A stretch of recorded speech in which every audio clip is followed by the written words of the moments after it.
자, 오늘 우리에게 주시는 하나님 말씀을 우리 함께 받겠습니다. 오늘 예레미야 32장 오늘은 21절에서 25절까지 말씀을 함께 받도록 하겠습니다. 예레미야 32장 21절에서 25절까지 저와 여러분이 한 절씩 말씀을 교독하고 25절은 같이 읽겠습니다. 21절입니다. 주께서 표적과 기사와 강한 손과 펴신 팔과 큰 두려움으로 주의 백성 이스라엘을 애굽 땅에서 인도하여 내시고 그들에게 주시기로 그 조상들에게 맹세하신 바 젖과 꿀이 흐르는 땅을 그들에게 주셨으므로 그들이 들어가서 이를 차지하였거늘 주의 목소리를 순종하지 아니하며 주의 율법에서 행하지 아니하며 무릇 주께서 행하라 명령하신 일을 행하지 아니하였으므로 주께서 이 모든 재앙을 그들에게 내리셨나이다. 보옵소서. 이 성을 빼앗으려고 만든 참호가 이 성에 이르렀고 칼과 기근과 전염병으로 말미암아 이 성이 이를 치는 갈대아인의 손에 넘긴 바 되었으니 주의 말씀대로 되었음을 주께서 보시나이다. 25절 함께요. 주 여호와여, 주께서 내게 은으로 밭을 사며 증인을 세우라 하였으나 이 성은 갈대아인의 손에 넘기신 바 되었나이다. 아멘. 자, 오늘 새벽에는 이해하고 순종하지 말고 순종하고 이해하라는 제목으로 말씀을 드릴게요. 그러니까 이해할 것이 있고 순종할 것이 있는데 먼저 해야 될 것은 순종이라는 거죠. 자, 오늘 본문에서 먼저 우리가 붙들고 기도할 제목을 주셨는데 첫 번째 기도 제목은 구원도 또 심판도 모든 것은 주의 말씀대로 이루어짐을 확신하게 하옵소서. 그렇게 우리가 기도했으면 좋겠습니다. 오늘 본문의 21절부터 24절까지의 말씀은 크게 하나님이 이스라엘의 역사 속에서 행하신 두 가지 큰 사실을 말씀하고 있는데, 한 가지는 이스라엘을 구원하신 일에 대한 기록이 되어 있고, 또 하나는 이스라엘을 심판하신, 하나님은 역사 속에서 이스라엘을 구원하기도 하셨고 심판하기도 하셨다는 거죠. 그런데 우리가 주목할 것은 구원도 또 심판도 하나님은 반드시 약속대로 행하셨다는 거예요. 그러니까 모든 것은 하나님의 약속의 결과라는 거죠. 여러분, 우리가 성경을 구약 성경, 신약 성경 그러잖아요. 그때 그 구약, 신약 할 때 그 약자가 한자로 무슨 약자인 줄 아시죠? 약속 약자예요. 여러분, 약속은 뭐 하라고 있는 거죠? 지키라고 있는 거잖아요. 그러니까 성경은 약속의 책인 거죠. 성경에 있는 모든 말씀은 다 하나님의 약속이고, 약속은 뭐 하라고 있다고요? 지키라고. 그러니까 그 하나님의 약속의 말씀은 다 지켜진다라는 의미죠.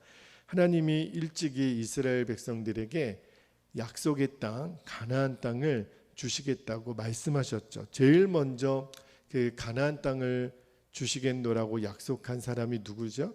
아브라함이에요. 창세기 15장에 보면 하나님이 아브라함과 횃불 언약을 통해서 가나안 땅을 주시겠다고 약속하시는데, 그때 어떤 말씀을 주시냐면 너희 후손들이 400년 동안 객이되어 고난을 당하게 될 거라고 말씀하세요. 그게 뭘 상징하는 거죠? 애굽에서 이제 400년 동안 종살이 할 것에 대한 하나님의 예언의 말씀이었죠. 그리고 나서 그 객이 되어 나온 뒤에 이제 약속의 땅 가나안 땅을 너희들이 차지하게 될 것이다. 아브라함에게 약속을 하셨고, 그 약속을 그의 아들 이삭에게도 또 그의 아들 야곱에게도 하나님이 계속 반복해서 그 약속을 계속 계승시켜 주시죠. 그리고 아는 것처럼 이제 야곱 때에 요셉으로 말미암아 애굽으로 이주하게 되고 그곳에서 이제 430년의 시간을 보내게 되잖아요. 근데 그 애굽에서 머무는 동안 200년 이상은, 적어도 절반 이상은 이제 이스라엘 후손들이 애굽의 종살이를 노예로 지내게 되잖아요. 그런데 하나님의 애굽에서 계속해서 이스라엘 백성들이 노예로 있는 것을 그냥 두지 않으시고 모세를 보내셔서 출애굽을 이루시잖아요. 그리고 약속의 땅 가나안으로 인도하시는데, 생각해 보면 여러분 400년이 넘는 시간을 어느 한 나라에서 노예로 있는데 하루아침에 그 땅에서 나오게 된다라고 하는 것은 정말 상상하기 어려운 일이죠. 당시에 애굽은 세계 최강국이었거든요. 그리고 노예로 있었기 때문에 이스라엘 백성들은 아무런 힘과 또 아무런 능력이 없는 상태였는데, 그들을 하나님이 이제 인도해 내시잖아요. 그러니까 당시 인간적으로도 상식적으로 이성적으로 국제 정세적으로도 정말 상상할 수 없는 일을 누가 이루셨냐면 하나님이 이루셨어요. 왜 이루셨죠? 약속하셨으니까. 하나님이 400년이 지나면 내가 너희 후손들을 이제 이끌어내겠다고 하나님이 약속하셨기 때문에 그 일이 이루어진 거예요. 그리고 가나안 땅을 정복하는 과정에서도 이스라엘 백성들은 정말 오합지졸 아닙니까? 그냥 광야 그 시절을 40년 동안 그냥 돌아다녔을 뿐이에요. 그런데 그들이 당시에 철병거를 가지고 있었던, 성곽을 만들고 있었던 그 가나안의 7족속과 싸워서 이길 수 있었던 것은, 이건 정말 상상할 수 없는 일인 거죠. 근데 그 일이 왜 이루어졌어요? 하나님이 약속하셨으니까. 약속이 이루어진 거예요. 그러니까 정말 놀랍죠. 하나님은 약속하시고 일하시는 하나님이세요. 그런데 하나님께서 이스라엘 자손들에게 이렇게 구원하신 일만 약속하신 게 아니었다라는 거예요. 이스라엘 자손들이 이제 가나안 땅으로 들어갔을 때 하나님은 심판도 약속하셨어요. 뭐 하면요? 하나님의 말씀에 불순종하면, 그러면 내가 이방 나라들을 너희에게 보내어 너희 뿌리를 뽑게 하겠다고. 하나님은 구원에 관한 것만 약속하신 것이 아니고 심판에 관한 것도 약속하셨어요. 그리고 이스라엘 백성들이 이제 하나님의 말씀에 진짜 불순종하게 되죠. 그래서 하나님이 아수르를 보내시고 또 바벨론을 보내셔서 그 약속, 심판에 대한 약속도 성취하게 하세요. 근데 멸망 직전까지만 해도 이스라엘 백성들은 설마 하나님의 택한 백성들을 이렇게 멸하시겠어? 그리고 당시에 거짓 선지자들은 절대로 우리는 망할 일이 없다라고 근거 없는 평화를 선포하고 다녔잖아요. 그런데 그들의 기대하고는 상관없어요. 하나님은 약속하신 그대로 구원하신 것처럼 약속하신 그대로 이스라엘 백성들을 심판하세요. 말씀을 묵상하면서 깨닫게 되는 것은 하나님의 모든 약속, 성경에 기록된 모든 하나님의 약속은 반드시 성취된다라는 것을 우리가 믿어야 한다는 거예요. 여러분, 하나님의 약속은 그것이 무엇이든지 다 그대로 성취됩니다. 그 옛날에 하나님이 이스라엘 백성들에게 구원의 약속도 심판의 약속도 동시에 주셨잖아요. 지금도 똑같아요. 하나님은 우리에게 오늘도 동일하게 구원의 약속 또 심판의 약속을 동시에 주세요. 전제는 있는 거죠. 우리가 하나님 말씀에 순종하면 구원의 약속만 이루어질 거예요. 그러나 우리가 만일 불순종하면 하나님은 우리에게도 심판의 약속을 그대로 이루신다는 거예요. 그러니까 하나님의 모든 약속은 그것이 구원이 됐든 심판이 됐든 절대 변하지 않는 진리라는 거죠. 많은 성도들이 오해하는 것 중에 하나가 하나님은 우리에게 구원의 약속만 이루실 거야. 우리에게 심판의 약속하신 것은 그냥 우리에게 겁주시는 거고 우리에게 경고하시는 것뿐이지 하나님은 우리에게 구원의 약속만 이루실 거야. 아니에요. 성경을 정확히 보셔야 돼요. 하나님의 약속은 구원도 심판도 약속대로 하나님이 행하세요. 그러므로 우리에게도 하나님의 말씀을 우리가 정말 신실하게 순종해야만 구원의 약속만 이루어지는 거지.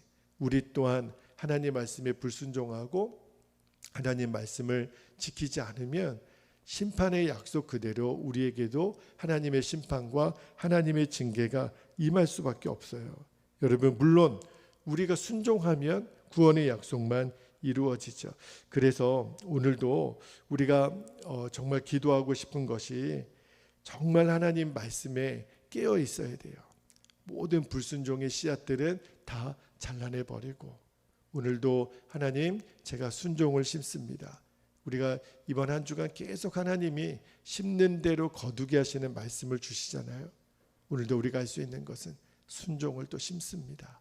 하나님 말씀에 그대로 우리가 따르기를 원합니다. 그렇게 하나님께 온전한 순종의 삶을 드리는 저와 여러분의 삶이 되시기를 주의 이름으로 축복합니다. 두 번째로 우리가 붙들고 기도할 제목은, 제가 오늘 설교 제목을 이해하고 순종하지 말고 순종하고 이해하게 하옵소서 그렇게 정해봤는데, 그 기도 제목이에요. 하나님 말씀을 이해하고 순종하려고 하지 말고 먼저 순종하고 따르면 하나님이 이해가 되어지는 복을 주신다는 거죠. 25절 말씀을 한번 볼게요. 25절 말씀을 제가 다시 한번 읽어드릴게요. 주 여호와여, 주께서 내게 은으로 밭을 사며 증인을 세우라 하셨으나 이 성은 갈대아인의 손에 넘기신 바 되었나이다. 예레미야가 이제 이 기도를 드림으로 그 기도를 마무리하고 있는데, 여러분 우리가 아는 것처럼 예레미야 32장의 중간 부분에 보면 하나님이 예레미야에게 사촌인 하나멜에 뭘 사게 하세요?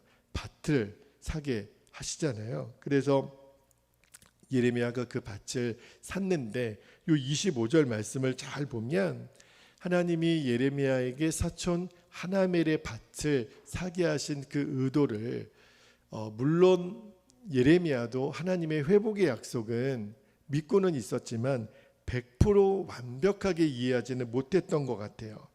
그러니까 예레미야가 하나님의 말씀대로 하나멜의 밭을 사기는 사지만, 근데 여러분 지난번에도 말씀드렸던 것처럼 예레미야가 그 사촌 하나멜의 밭을 사게 되는 때가 언제라 그랬어요?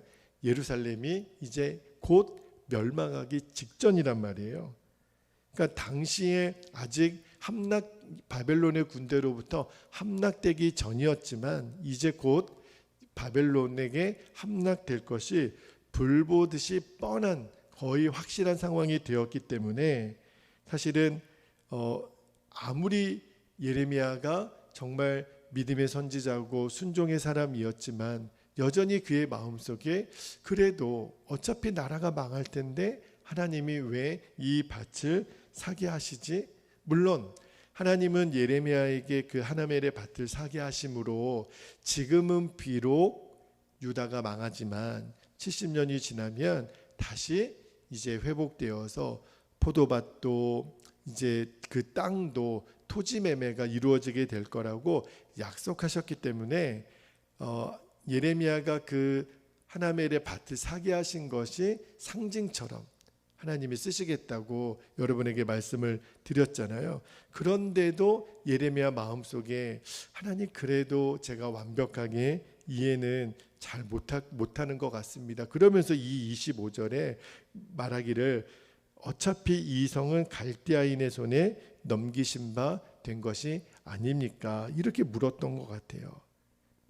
왜 이렇게 예레미야가 물었는지 정확한 이유는 알 수 없지만 하나님이 우리 내일 보게 될 26절 말씀 이후에 보면 다시 한번 예레미야에게 그 상황을 설명을 해주세요. 예레미야야, 내가 말했잖니 지금은 너희들이 죄에 대한 심판의 징계로 바벨론에 의해 멸망하게 되지만 이제 너희들을 회복시킬 거야. 다시 돌아오게 할 거야. 그 증거로 내가 너에게 하나멜의 밭을 사게 한 거야. 한 번 더 하나님이 설명을 해주세요. 제가 말씀을 묵상하면서 깨닫게 되는 것은 하나님이 예레미야에게도 순종을 명령하신 것처럼 저와 여러분에게도 순종을 명하실 때가 있어요. 그런데 하나님이 모든 하나님의 자녀들에게 순종을 명하실 때는 반드시 하나님의 목적이 있다는 거예요. 물론 우리가 하나님의 계획을 다 이해할 수 없어요. 다 정확하게 알 수는 없어요. 그럼에도 불구하고 우리가 왜 하나님 말씀에 순종하는 거죠? 하나님의 말씀은 선하시기 때문에 그래요. 왜 그럴까요? 그 말씀을 명하신 하나님 그분이 선하시니까. 그래서 우리가 하나님 말씀 앞에서 오늘도 결단하고 취해야 될 태도가 뭐냐면, 하나님 왜 해야 돼요? 이렇게 먼저 묻는 게 아니라, 그러니까 다시 말하면 하나님 내가 왜 이것을 해야 되는지 이해가 되면 순종할게요가 아니라, 하나님이 원하시는 것은 먼저 순종해라. 그러면 왜 내가 이 말씀을 너에게 주었는지, 너에게 순종을 요구했는지를 너가 알게 될 것이다. 그 말씀을 주시는 거예요. 그러니까 하나님의 말씀은 내가 먼저 이해하려고 해서는 안 되고 먼저 순종을 하나님께 드려야 돼요. 하나님은 우리에게 이해의 대상이 아니에요. 하나님은 순종의 대상이시고 하나님은 경외의 대상이에요. 하나님은 우리에게 이해받으실 분이 아니신 거예요. 때때로 우리의 이성으로, 우리의 경험으로 잘 이해되지도 않고, 또 어떤 때는 말이 안 된다라는 그런 생각이 들 때가 있어요. 그럴 수밖에 없는 이유가, 하나님은 우리들의 이성과 경험에 매이는 분이 아니잖아요. 하나님은 언제나 우리의 생각, 우리의 경험을 뛰어넘는 초월하신 분이시잖아요. 그래서 우리가 믿는 것은 하나님 그분이 절대 선이시기 때문에, 하나님 그분은 완벽한 선하신 하나님이기 때문에, 그 하나님이 말씀하셨다면 하나님의 말씀은 반드시 우리에게 유익을 주실 거야. 우리를 선한 길로 인도하실 거야. 하나님은 반드시 모든 일을 합력해서 선을 이루게 하실 거야. 잘 이해가 안 되고, 어떤 때는 왜 그렇지? 왜 이런 순종을 요구하시는 거지? 우리의 경험으로는 납득이 잘 안 돼도, 아니야, 그래도 우리는 순종해야 돼. 하나님이 이렇게 말씀하셨다면 반드시 선하신 목적이 있으실 거야. 그렇게 우리가 믿고 반응하면 반드시 하나님은 우리를 당신의 목적대로 선하신 길로 인도하세요. 반드시 저와 여러분에게 복이 되는 길로 인도하세요. 우리가 그 약속을 확신하고 이제는 그 순종의 길에서 벗어나지 않게 되기를 주의 이름으로 축복합니다. 이 길을 가야 돼요. 이 길이 좁아 보여도, 협착한 길처럼 보여도 넓은 길로 우리가 가려고 하지 말고, 오늘도 무던히도 하나님 또 순종입니다. 또 순종입니다. 예수 따라가는 그 길이 우리에게 가장 기쁘고 즐거운 길이 되게 하실 거예요. 오늘도 이 약속의 말씀을 붙들고 우리가 순종의 자리로 결단하여 나아가는 저와 여러분이 되시기를 주의 이름으로 축복합니다. 이제 우리 함께 기도하겠습니다. 오늘도 두 번 나눠서 기도하겠는데요. 24절 말씀 마지막 부분에 보면 주의 말씀대로 되었음을 주께서 보시나이다, 그렇게 말씀하세요. 우리가 이렇게 기도했으면 좋겠어요. 여러분, 구원도 심판도 모든 것은 주님의 약속대로 이루어져요. 하나님의 말씀대로 이루어지는 것을 주여 우리가 확신하게 하옵소서. 이 시간에 우리 함께 기도하겠습니다. 할렐루야. 사랑과 은혜가 많으신 하나님 아버지, 오늘도 우리가 주의 말씀을 붙들고 이 시간에 기도합니다. 아버지 하나님은 신구약 성경 곳곳에 하나님의 약속을 담아 놓으셨습니다.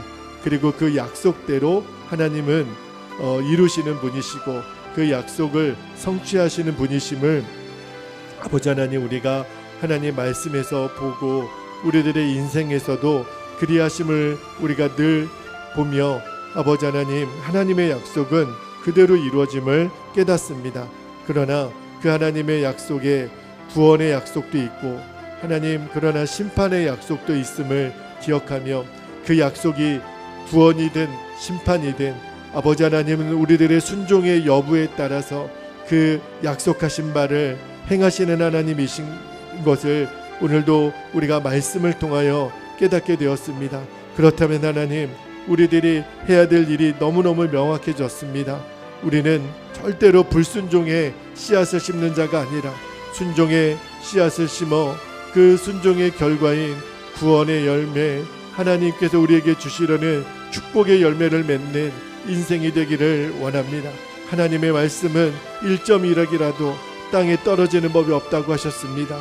주의 말씀은 반드시 성취되는 하나님의 약속임을 기억하며 우리들이 오늘도 순종의 씨앗을 심어서 반드시 이 약속이 이루어지는 그러한 복된 삶으로 우리를 인도하시고 우리를 이끌어 주시기를 아버지 하나님 소원합니다. 오늘도 하나님의 백성들이 이 약속의 말씀을 하나님 귀로가 아니라 마음으로 취하고 생명으로 취하여 아버지 하나님 약속이 반드시 이루어짐을 믿기 때문에 오늘도 우리가 하나님을 경외하는 자리로 순종하는 자리로 끊임없이 나아갈 수 있도록 아버지 하나님 인도하여 주옵소서.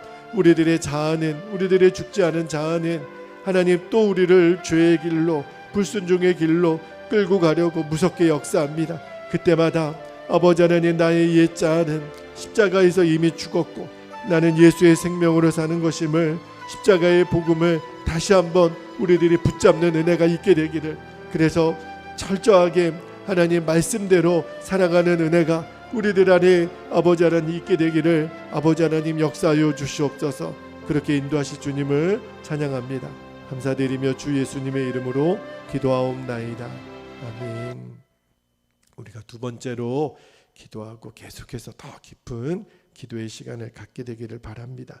25절 말씀에 여전히 하나님의 뜻이 100% 이해되지 않았던 예레미야의 질문의 기도가 있어요. 그러나 하나님 오늘 우리에게 말씀하시기를 나는 너희들의 이해의 대상이 아니라 순종의 대상이라고 말씀하세요. 그래서 우리가 이렇게 기도하면 좋겠습니다. 하나님의 말씀을 이해하고 순종하기 전에 순종하고 이해하게 하옵소서. 우리가 순종하면 왜 이 말씀을 주셨는지를 깨닫게 하실 줄 믿습니다. 이 약속의 말씀과 기도의 제목을 붙잡고 우리 주의 이름을 간절히 부르고 통성으로 기도하겠습니다. 주여 할렐루야. 은혜가 많으신 하나님 아버지, 그렇습니다. 아버지 하나님이 우리에게 수없이 많은 약속을 주셨는데 그 약속은 우리에게 이해의 대상이 아니라 순종의 대상이고 경외의 대상인 것을 아버지 하나님 우리가 또 한 번 깨닫게 됩니다. 아버지 하나님 어떤 때는 내 이성이 내 경험이 아버지 하나님 이해되어지지 않고 아버지 하나님 내가 납득이 되지 않더라도 하나님이 말씀하셨기 때문에 선하신 하나님이 하신 모든 말씀은 그대로 성취됨을 우리들이 신뢰하고 우리들이 믿기 때문에 오늘도 이 약속의 말씀을 우리가 온 마음을 다하여 순종할 것을 결단합니다.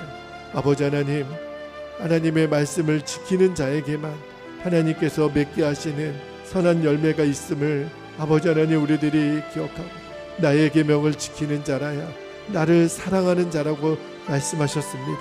주님, 오늘도 우리가 하나님의 허락하신 이 계명의 말씀을 하나도 우리가 버리지 아니하고 있는 그대로 순종하면 때때로는 내가 이해가 되지 않더라도 순종하면 하나님은 반드시 하나님의 때에 이 순종의 열매를 거두게 하시고 왜 이렇게 명령하셨는지 왜 이렇게 우리에게 순종을 요구하셨는지 아버지 하나님 우리로 하여금 알게 하실 날이 반드시 오게 하실 줄로 믿습니다.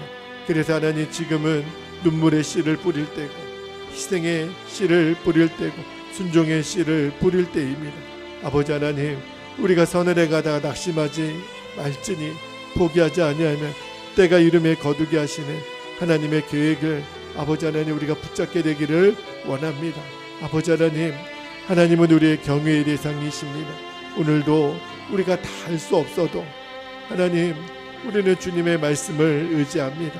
주의 약속을 의지합니다.